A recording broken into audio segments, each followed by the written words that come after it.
Bonjour et bienvenue sur Il était une fois podcast. Donc aujourd'hui, je suis encore avec mon invité de marque qui était là la semaine dernière. Bonjour Josué. Salut. Mais on a aussi quelqu'un d'autre. C'est qui Josué qui nous rejoint là? Ma sœur. Ta sœur, tiens donc. Comment elle s'appelle? Ouais, elle s'appelle Naïs. Plus on est de fous, plus on est. On est trois maintenant. Salut. Bonjour Naïs.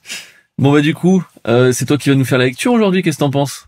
Eh ben ouais, ça va. Ouais. C'est bon. À toi l'honneur. Donc on va prendre le chaud. passage suivant. Donc on est toujours dans Matthieu 9. Et là, du coup, aujourd'hui, on prend à partir du verset 9, ici, Ok. jusqu'au verset 13, Donc je m'arrête. ici. Ok. Voilà. De là étant allé plus loin, Jésus vit un homme assis au lieu des péages et qui s'appelait Matthieu. Il lui dit: Suis-moi. Cet homme se leva et le suivit. Comme Jésus était à table dans la maison, voici, beaucoup de publicains et de gens de mauvaise vie vinrent se mettre à table avec lui et avec ses disciples. Les pharisiens virent cela, et ils dirent à ses disciples: Pourquoi votre maître mange-t-il avec les publicains et les gens de mauvaise vie? Ce que Jésus ayant entendu, il dit: Ce ne sont pas eux qui se portent bien qui ont besoin de médecins, mais les malades. Allez et apprenez ce que signifie: Je prends plaisir à la miséricorde et non au sacrifice, car je ne suis pas venu appeler des justes, mais des pécheurs. Super. Merci. Bon, je vous aide pas énormément parce que c'est vrai que là, c'est la version Louis II 1910. What? On n'est pas sur une version, la traduction là que t'as lue là. On n'est pas sur une version français courant ou plus accessible. Mais vous vous débrouillez tout à fait très bien. Alors, donc du coup, je redonne un peu le contexte parce que je sais pas si vous avez vu un peu les derniers épisodes, mais Jésus en fait, du coup, il était avec la foule, il a enseigné, il a guéri, après il a quitté la foule, il allait délivrer le démoniaque, et puis ensuite, il revient dans sa ville. C'est là qu'on lui amène le paralytique, c'est ce qu'on a vu la semaine dernière. Et après cette guérison, et le pardon des péchés donc, il part plus loin, et là il voit un homme assis au lieu des péages. Vous savez ce que c'est le péage? C'est là où on paye pour l'autoroute? Voilà, exactement. Pour nous, c'est ça. Mais à l'époque, il n'y avait pas d'autoroute. Non. Oui, c'est ça. À l'époque, c'est quoi du coup, Naïs? Alors, c'est des charrettes, Non, des ânes. non plus. Sur des ânes, donc Non, des deux en fait, chevaux. c'est toujours, en fait, ça n'a rien à voir avec l'autorisation de circuler. Bah, si je me disais. C'est en fait, C'est la banque. à l'époque, c'est les Romains en fait. Ah oui. Ils dominaient sur les Juifs Sur les Pégases. et ils prenaient des taxes. Et ils les prenaient comment les taxes? Dans les Ils n'avaient péages. pas des banques et tout ça. Mm. Donc il fallait récupérer physiquement l'argent. Ok? Donc il y avait des lieux dédiés aussi où pour entrer dans certains endroits fallait payer ou ce genre de choses, où il y avait les listings et tout. Et donc du coup les gens ils allaient dans un lieu de péage. Donc en fait c'était quelqu'un qui était dans une petite cabane ou je sais pas trop quoi d'ailleurs, hein, parce que je suis pas un expert de ça. Et il donnait l'argent à un compatriote, hein, c'était un juif aussi qui faisait ça, mais c'est pour ça qu'ils étaient pas du tout appréciés.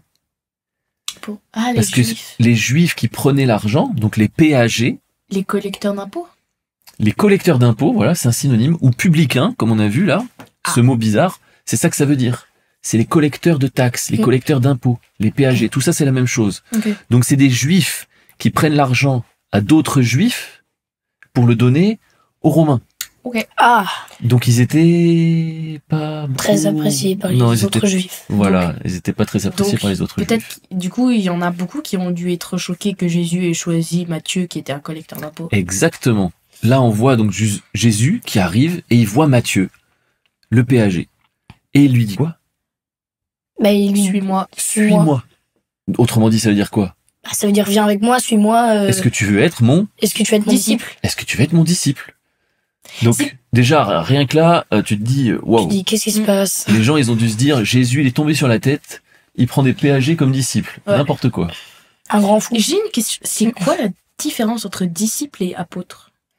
Oh là, alors ça, c'est disciple. En fait, disciple, ça veut dire tu suis un maître. Un disciple, il a un maître. Il apprend. Mm. Ok? Par la discipline. Mm. C'est un mot de la même famille. Un menuisier, un forgeron. Un apôtre, tu sais ce que ça veut dire, toi? Un apôtre? Quelqu'un qui. Le mot apôtre, ce que ça veut dire? Envoyé. Ah, envoyé Donc, de Dieu. Un apôtre est disciple Un apôtre de Jésus-Christ, Oui. c'est un disciple de Jésus-Christ. Mais les disciples ne Par sont contre, pas les apôtres. disciples ne sont pas tous apôtres. Mm. Apôtre, ça veut dire que tu es envoyé. Donc, Mm. tu es envoyé quelque part pour faire quelque chose que Mm. Dieu te donne, Ok. que Dieu te dit. Retournons à notre Ok. sujet. Voilà. Retournons Pardon. à nos brebis. À nos moutons. Donc, il dit, suis-moi. Et puis, bah, Matthieu, on sait pas trop, ce qu'il avait vu ou entendu de Jésus avant. Mm. Mais clairement, Il décide de le suivre. ça a dû être suffisant parce Mm. que il s'est pas posé beaucoup de questions. Mm. Il décide de le suivre. Pour lui, c'est beaucoup. Parce qu'on a vu donc qu'il récoltait les taxes. Ouais. Et ces gens-là, évidemment, pour trahir ses propres compatriotes, eh ben, ils avaient une contrepartie assez intéressante. Et ils étaient très Riche. riches. Donc, il quitte sa richesse en suivant Jésus, clairement. Donc là, c'est un gros truc. Hein. C'est... Il Donc, abandonne tout. Ouais, exactement, c'est pas rien pour lui. Donc il le suit. Et qu'est-ce qui se passe? Là, le texte ici nous le dit pas précisément, mais d'un coup, on voit Jésus, il est à table dans la maison. La maison de qui? De la maison de La Matthieu, maison de Matthieu. Alors là ça, où il y a plein d'invités. Oui, d'ailleurs, exactement. dans le manga de la Bible, Ouais. donc en fait, Jésus il dit à Matthieu, suis-moi, et tu vois Matthieu qui d'un coup découvre que c'est Il Jésus. se lève. On n'arrête pas de parler de ce gars. Ouais. Il se lève et il dit, oh ouais, j'accepte de te suivre. Et puis en fait après, oui justement, on voit Jésus manger avec Matthieu et les copains, les amis de Matthieu. Exactement. Mais eux, ils sont pas forcément, ils suivent pas vraiment Dieu quoi. Donc Mais justement. c'est tous des collecteurs d'impôts. Justement, mais du coup, Jésus, il vient, eux, les pharisiens, je crois. Les pharisiens, oui. Qu'est-ce que tu veux dire? Ils se disent, bah, pourquoi Jésus, il est avec eux, ils croient, ils sont mauvais, ils sont, C'est ça, c'est les Ils sont pharisiens. mauvais. C'est marqué là au verset 11, t'as vu? et, sauf que Jésus, lui, il dit, eh bah, les guéris, ils ont pas besoin d'être guéris. Enfin, les non malades. Enfin, ceux qui sont pas malades. Ils ont pas besoin d'être guéris. Mais ceux qui sont malades, ils ont besoin d'être guéris. Ouais. Donc, du coup, c'est pour ça qu'il va avec eux, c'est pour les guérir Exactement. et pardonner leurs péchés. Donc là, en fait, on voit, donc dans cet épisode, il est retracé aussi dans d'autres évangiles, notamment dans Luc. Et dans Luc, c'est marqué noir sur blanc que, en fait, Matthieu, il organise un grand festin avec Jésus. Et donc, probablement, oui, ses amis. Parce qu'on voit que dans la maison, il y a beaucoup de publicains et de gens de mauvaise vie. Oui, on voit Donc, aussi. publicains, c'est comme Matthieu. Et gens de mauvaise vie, bah, c'est l'autre catégorie de personnes qui n'étaient pas très Ouais. appréciées par les Juifs. Ben justement, à un moment, à ce moment-là, dans le manga, on voit aussi des femmes. Et on se dit qu'elles font pas vraiment des choses super. Enfin, Voilà. elles font un peu n'importe quoi, quoi. Ce sont des prostituées. Voilà, c'est ça. En fait, gens de mauvaise vie, c'est ça que ça veut dire. Prostituées. Ok. Donc, tous ces gens-là, en fait, les parias de la société, ceux qui étaient rejetés par tout le peuple juif, donc par les leurs, ils sont réunis dans la maison de Matthieu. A priori, je pense qu'ils devaient se réunir, se rencontrer en tout cas régulièrement. Ça devait être en effet des amis. Et donc, comme Josué, tu l'as dit, c'est là que les pharisiens, ils voient ça. Ils disent, mais comment ça se fait qu'un maître, un rabbi, donc Jésus, Oui. qui enseigne les voies de Dieu, comment il peut se retrouver à table avec des gens comme ça? En plus, ils Après- se gênent pas de le dire, les pharisiens, parce que ils essayent tout le temps de piéger Jésus, ils le suivent et tout. Mais c'est surtout que là, c'est pas tant qu'ils veulent piéger, tu vois. Eux, vraiment, Ils sont en mode sincères. choqués. Ils sont choqués. Ils se disent, Quoi? Mais qu'est-ce Pour qu'il eux- fait dans cette maison de... exactement. Pour eux, les gens Nettoyants. saints, les religieux, les gens saints, ceux qui enseignent les voies de Dieu, ils ne peuvent pas se mêler avec les débauchés, avec les traîtres, avec les méchants. Mais C'est pas possible. mais c'est un peu chelou parce que du coup, si ils suivent Dieu, après, avant, quand il n'y avait pas Jésus, je pense que ça fonctionnait pas de la même manière. Mais avec Jésus, et surtout après Jésus, je pense, quand t'es chrétien, enfin quand tu suis Dieu, en fait, tu dois amener l'évangile, tu dois la propager le plus possible dans le monde. Mhm. Mais du coup, en fait, c'est un peu débile de se dire je suis Dieu, donc je ne vais pas avec les débauchés, t'as dit? Les débauchés, ouais, Les débauchés. les parias, les rejetés. Mais du coup, ça veut dire que tous les rejetés, tous les parias, tous les débauchés, il y en a plus que des gens qui suivent Dieu. Mais du coup, tu vas pas l'évangile, elle sera pas amenée, quoi. du C'est coup. ce que dit Jésus, en fait, avec cette analogie par rapport au médecin. Mm. Tu vas pas chez le médecin si t'es en bonne santé, c'est évident. Ça sert à rien. Et le médecin, il va pas aller vers les gens qui sont en bonne santé. Tu vois, il y a des médecins, nous, quand on va chez le médecin, on prend rendez-vous et on va chez lui. Mais il y a des médecins, ils vont dans des pays où il y a des besoins, ils vont là-bas pour donner leurs services, pour aider ceux qui sont en grande difficulté au niveau de la santé, donc malades, etc. Donc les médecins, ils vont pas aller là où les gens ils sont en bonne santé, c'est évident. Ça sert à rien. Mais de la même façon, Jésus en fait lui dit, mais moi je suis venu, comme on l'a vu juste avant, pardonner les péchés et guérir les malades. Oui, parce Donc que... je vais voir des pécheurs et des malades. Comme ça, je peux les pardonner et je peux les guérir. En fait, c'est complètement logique. Bah oui. C'est les la pharisiens, position. du coup, qui... Voilà, la position des pharisiens, les religieux, qui spiritualisent trop et qui séparent trop ce qui est saint de ce qui est pas saint, mais en fait, ils se trompent complètement. Ils sont en train de rejeter les personnes pour qui l'évangile, comme tu dis Naïs, il est donné. Parce que l'évangile, il est là pour justement ceux qui ont besoin. Et en vérité, on a tous besoin. Les pharisiens aussi, ils ont besoin. Parce que là, clairement, ils n'ont pas tout compris. Oui, on est ils n'ont pas tout compris. Ils ont pas tout Puis, à la fin, ils ont quand même tué Jésus. Et à la fin, ils ont tué Jésus. Ça, c'est sûr, c'est pas très très gentil. Non, comment dire? Des personnes. Moi, ça me fait penser. On a déjà raconté ça, mais je vais le redire. Ça me fait penser à une histoire qu'on a entendue il y a pas longtemps et qu'on a redit un dimanche d'ailleurs il y a pas longtemps. Du dentiste. L'histoire du dentiste. Oh ouais, Tu peux la raconter? Allez, vas-y. Alors, on laisse la place à Naïs. En fait, c'est une dame qui va chez le dentiste. Puis je crois qu'elle parle au dentiste de Dieu et tout. Ouais, ils viennent à parler de Dieu dans la conversation. Voilà. Et le dentiste, lui, il dit à la dame, mais de toute façon, moi je crois pas à Dieu. Si Dieu existait, il y aurait pas. C'est la dame qui dit pourquoi vous croyez pas à Dieu? Oui, pourquoi vous croyez pas à Dieu? Puis le dentiste il dit il y aurait pas eu toutes ces guerres, tous ces malades, tous ces morts, toutes ces misères, toutes ces horreurs. Ouais. C'est n'importe quoi. Pour moi Dieu n'existe pas. Puis la dame elle lui dit moi je crois pas au dentiste alors. Puis il dit pourquoi? Sinon il y aurait pas eu tous ces problèmes de dents, toutes ces caries et tout. Puis lui il dit c'est pas ma faute, n'empêche hein. Les gens ils font ce qu'ils veulent, s'ils viennent pas c'est leur faute hein. Puis la dame elle dit c'est comme ça avec Dieu. Ils vont pas vers Dieu, c'est de leur faute. Voilà, c'est de leur faute. Ils avaient qu'à venir. Exactement. Et c'est vrai que c'est une bonne image pour montrer que. En plus elle est drôle. Oui, c'est drôle. Mais c'est vrai que c'est pas parce qu'on constate que quelque chose ne va pas que Dieu n'existe pas. Parce que justement, Dieu, il nous respecte dans notre volonté, il va pas nous forcer à le suivre. Et une vraie relation d'amour, d'amitié ou quand on va se marier plus tard, c'est quand tu laisses le choix à la personne, pas quand tu l'obliges. Parce que c'est vrai, quelquefois, moi, je me demandais, mais Dieu, si lui, il est puissant, si puissant qu'il peut ressusciter les morts, il gérait tout ça, enfin, c'est lui quand même qui a créé le monde, qui ressuscite les morts, qui guérit les malades et tout. Pourquoi il laisserait les guerres, quoi? Et je veux dire, il a tellement de pouvoir, il aurait juste qu'à nous obliger avec son pouvoir de pas faire ça, de pas faire cette bêtise, et puis voilà, quoi. Sauf que là, le libre arbitre, après, la liberté... c'est comme ça, c'est justement, maman, je crois, elle avait dit... Ça s'appelle elle m'avait raconté dictature. une histoire, c'était... je crois que c'était l'intelligence artificielle, qui, en fait, ils avaient surpassé l'homme carrément et tout, dans un roman, je crois. Ouais.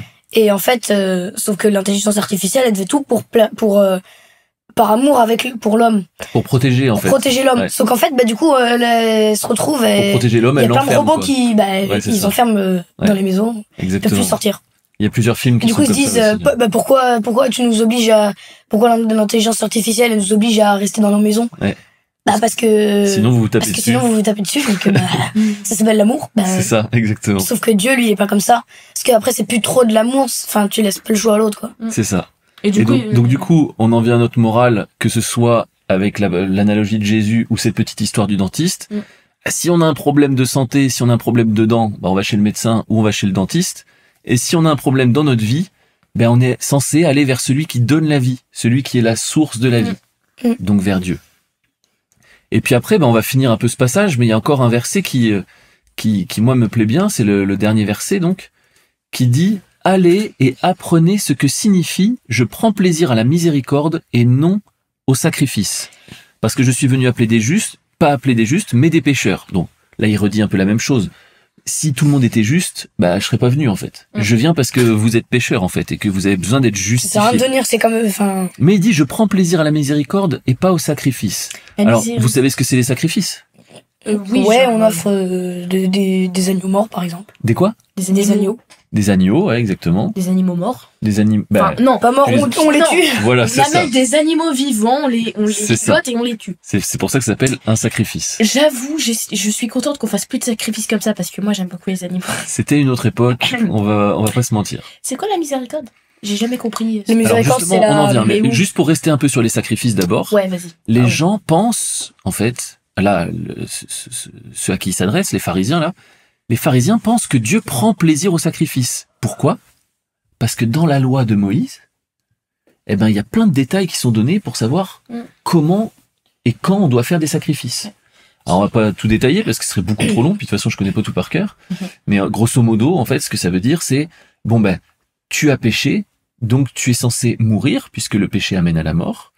Mais du coup, on va tuer un animal à ta place. Donc les péchés vont aller sur l'animal. On tue l'animal, comme ça, les péchés provoquent la mort de l'animal. Et toi, du coup, t'as plus de péché. Tout ça, c'était pour préfigurer, on dit, c'est-à-dire pour annoncer à l'avance ce que Jésus allait faire. Oui. Le seul sacrifice qui compte vraiment, quoi, en fait. Mais c'est pour ça que la plupart du temps on tuait. D'ailleurs, comment les gens à l'époque ils sacrifiaient surtout des moutons, des agneaux? Oui, des agneaux plus que des moutons. Ouais, mais il y mais avait aussi, pour les comment plus pauvres, des je veux dire, oiseaux, parce des que trucs comme ça. Jésus il a représenté comme le lion de Juda, mais aussi comme un L'agneau. agneau. Oui, justement, parce que c'est lui le sacrifice. Parce que c'est lui le sacrifice, mais on a décidé que, enfin, on a pris comme image que Jésus était l'agneau parce qu'à l'époque, les gens tuaient principalement des agneaux comme sacrifice.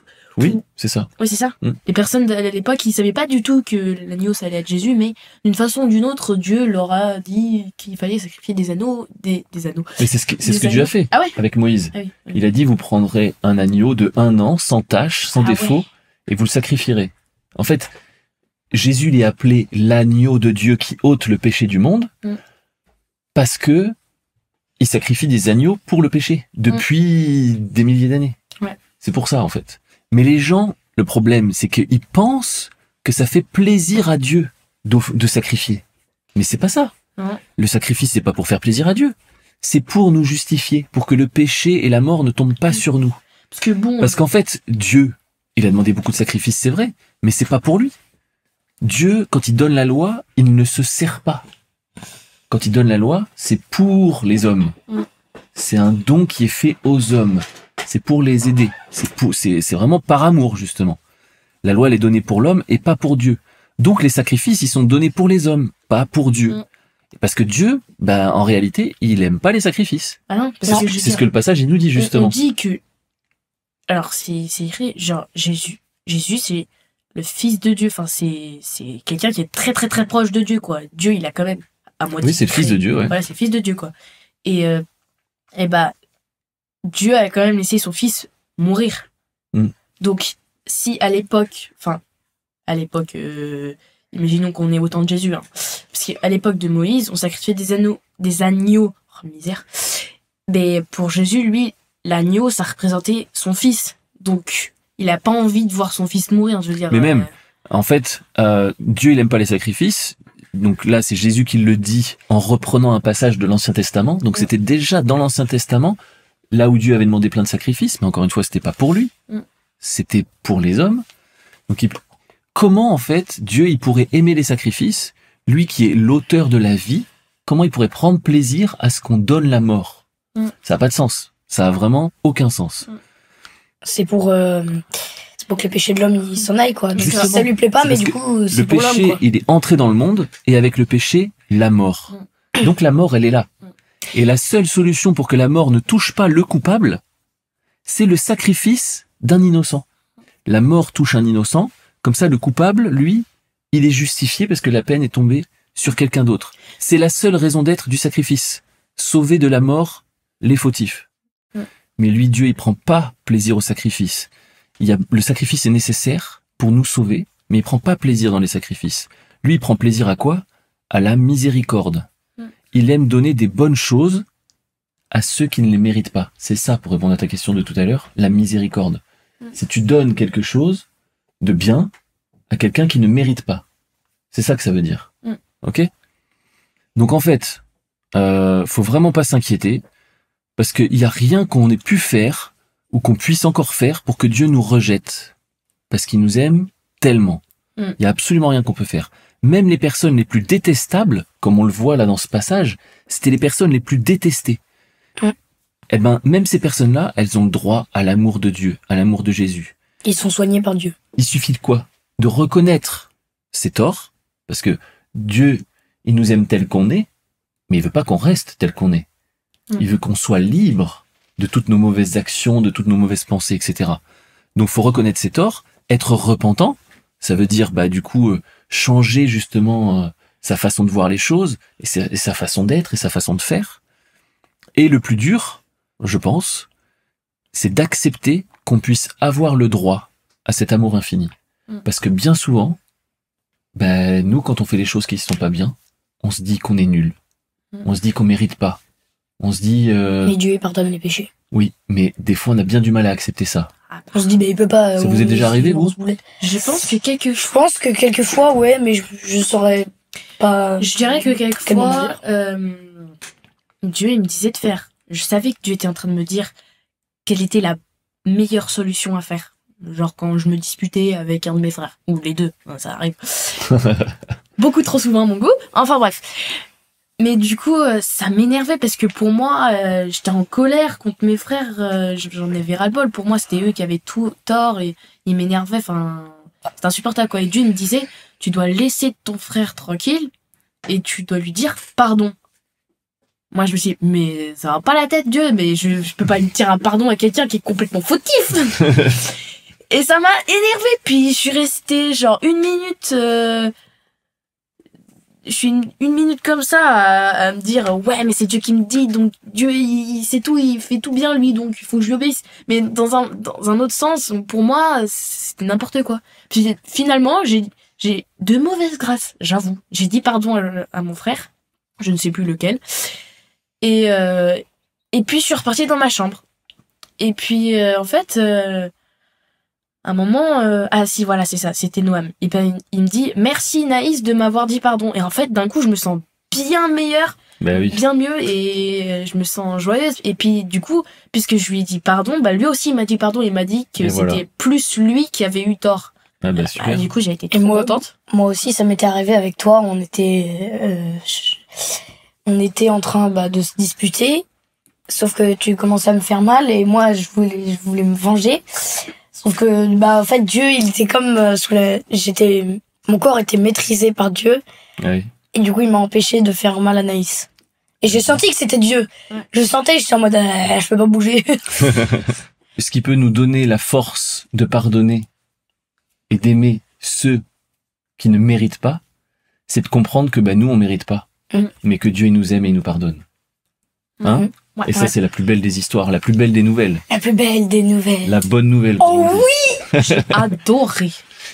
En tout cas, merci pour ce partage, les enfants. Et puis, on va s'arrêter là parce que ça fait quand même quelques minutes là qu'on est là. Du coup, on se retrouve pour le prochain épisode la semaine prochaine. J'ai hâte d'y être. T'as hâte d'y être? Ah ouais, moi aussi. C'est vrai que c'est sympathique. Ouais, je préfère faire ça avec vous que le faire tout seul, je dois avouer. Ah tu vois. Plus on est de fous, plus on rit. Plus on est de fous, plus on rit, et plus on s'enrichit.